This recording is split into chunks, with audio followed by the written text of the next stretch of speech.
Our next speaker is Shireen Al-Adeimi, who is a peace activist and scholar, and of great interest to me is the fact that she's an assistant professor at Michigan State University in the Department of Teacher Education. So there's much more to be said about her, but for brevity's sake, I'm going to just give the floor now to Shireen. Shireen? Thank you, Christine, and thank you all so much for being here and for the speakers for shedding such important light and giving incredible background about this war that has completely devastated Yemen for the past 7 years. 7 years ago today, Saudi Arabia and the UAE began bombing my country of birth, Yemen. And I want to remind people that the announcement for this campaign, which was dubbed Operation Decisive Storm, was announced by the Saudi ambassador to the US at the time during a Washington, DC press conference, not in Arabic, but in English. Immediately, the Obama-Biden administration announced its full support for the Saudi-UAE campaign, including weapon sales, intelligence, logistical support, and what they called the establishment of a, quote, joint planning cell with Saudi Arabia. Within months, the war was turned into the world's worst humanitarian crisis, and not only because of the bombing, but also because of the land, aerial, and naval blockade that has continued ever since in the name of preventing Iranian weapons from entering the country. The bombing was described early on by a leaked UN report as targeting civilians in a widespread and systematic manner. These include targeting homes, infrastructure, food facilities, agriculture, and even school buses, weddings, and funerals.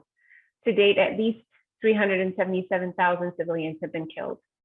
The blockade, on the other hand, has prevented fuel from entering the country, thereby shutting down essential needs such as hospitals. Half the country cannot access healthcare at all, while the other half are met with hospitals that are barely functioning at 10% capacity. Currently, a child dies of starvation every 75 seconds. And I encourage you to watch this painful yet incredibly powerful film called Hunger Ward if you want a snapshot into the horrors of child starvation and the heroic Yemeni healthcare workers trying to save their lives. And as you watch, I'd like you to remember that these kids are the ones lucky enough to find a hospital, while millions more around the country are starving and cannot access any healthcare. The other impact of the blockade involves preventing trade, which destroyed Yemen's economy, given that Yemen used to import 90% of its food needs prior to the war.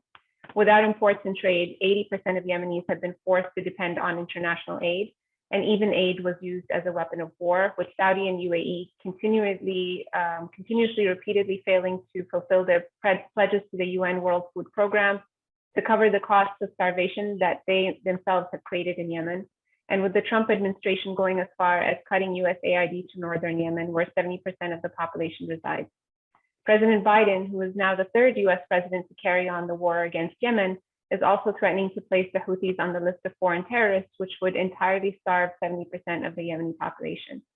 These war crimes continue to be perpetrated against the Yemeni people unchecked and with impunity. The Yemeni Revolution began in 2011 and is sometimes described as a failed revolution. I would argue that the revolution has not failed, but that Yemeni civilians have certainly paid the price for demanding a democratic state free from dictatorship, free from intervention. And it's not up to Saudi Arabia, the UAE, or the US to determine what's best for Yemen's future. It's up to the Yemeni population to choose their own course, and that's what we should all be demanding. So let's work to end our government's complicity in war crimes in Yemen. Like Trump, Boris Johnson has not promised to end UK support for the war in Yemen and has committed to support his Saudi and UAE allies. But here in the US, President Biden did in fact promise to end US complicity in the war, going as far as saying that he will end offensive operations in the war in Yemen. Unfortunately, this has been nothing but a rebranding of the war. While he introduced this dichotomy of defensive versus offensive weapons and intelligence and logistical support, I want to remind folks that all support for the war in Yemen is offensive. The blockade on Yemen is offensive. Choosing targets to help the Saudi and UAE coalition target sources is offensive. Training pilots is offensive. Providing maintenance and spare parts to their aircraft is offensive. Our governments are not defending US and UK territory by bombing Yemeni children. Our governments have helped create the world's worst humanitarian crisis, and it's up to us to hold them in check.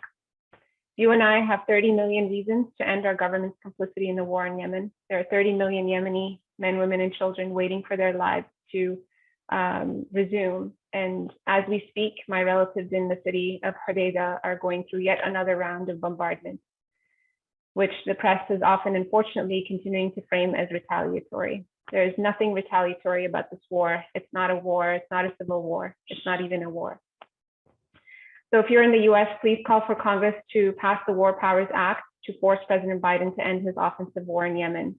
Please also call attention to weapon manufacturers like Boeing, Raytheon, General Dynamics, and Lockheed Martin, and others who've made hundreds of billions of dollars from this war, and whose bombs we continuously see with the serial numbers posted right on them. And if you're in the UK, please also hold your elected officials accountable for war crimes against Yemenis, and hold weapon manufacturers like Bay Systems accountable. And don't let people forget what these bombs do to civilians in Yemen. Thank you always for your continued solidarity, and may the people of Yemen live in peace, free from intervention, free from invasion, and free from blockade. Thank you very much.